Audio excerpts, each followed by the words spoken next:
they never told you the truth. Not in school, not in church, not even in the bed where you first confused pleasure with permission. Your sexual energy was never just about sex. It was your signal fire, your blueprint, your power to reconfigure reality itself.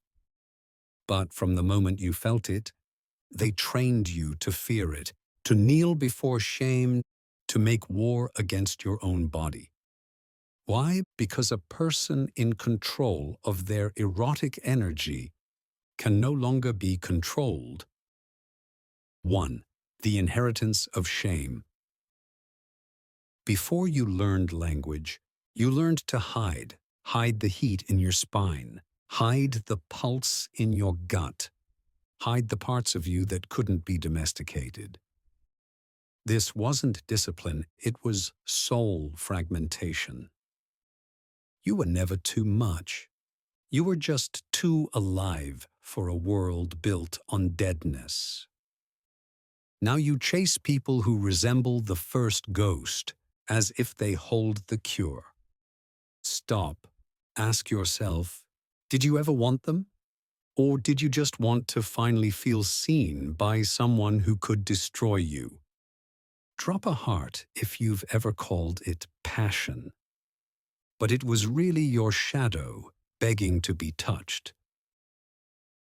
2. Jung's forbidden gospel. Carl Jung saw what others denied. He knew libido wasn't just sexual, it was the psychic river flowing beneath all human behavior. Desire isn't the enemy, it's the compass of the unconscious.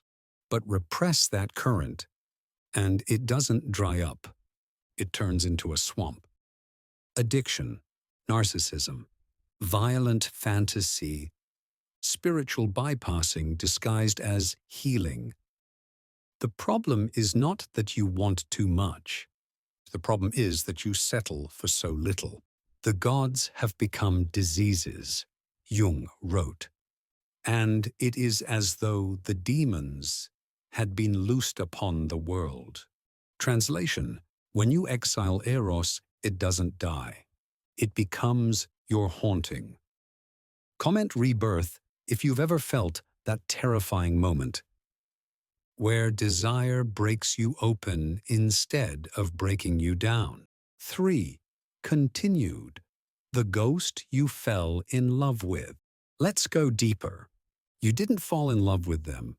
You fell in love with the part of yourself you were forbidden to touch. That's what the anima is.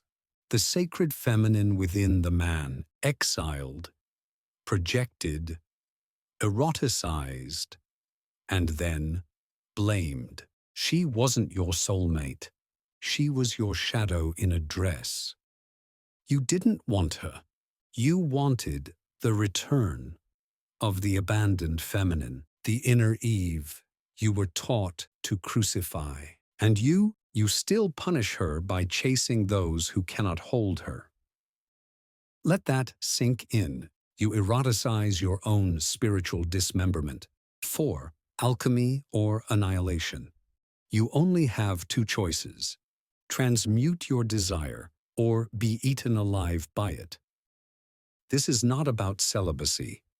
This is not about indulgence. This is about integration. You don't heal by avoiding fire. You heal by learning to hold it. The same energy that breaks you open can make you create worlds. Here's the twist. Most people don't fear desire. They fear the death of their ego that comes with fully surrendering to it.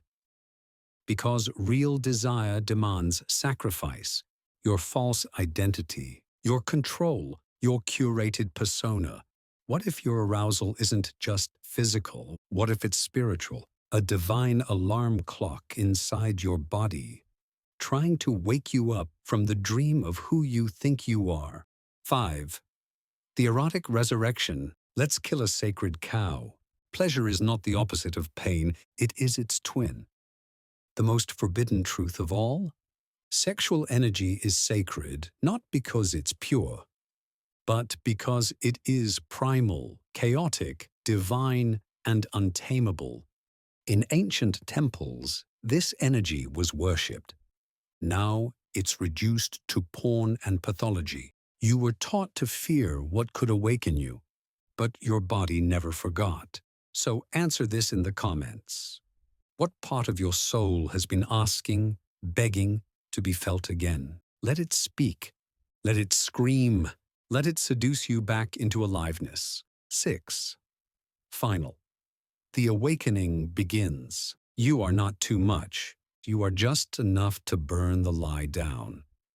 Carl Jung said, "The privilege of a lifetime is to become who you truly are."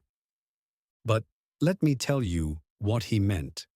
To become who you truly are, you must pass through the valley of fire, kiss the ghost you once ran from, and reclaim the flame they made you fear. So now the real question: will you keep making love to your shame, or will you finally marry your power? If you've made it this far, you're already not like the others. You're remembering, returning, resurrecting. Now, write the word initiate in the comments, not for the algorithm, but as a vow.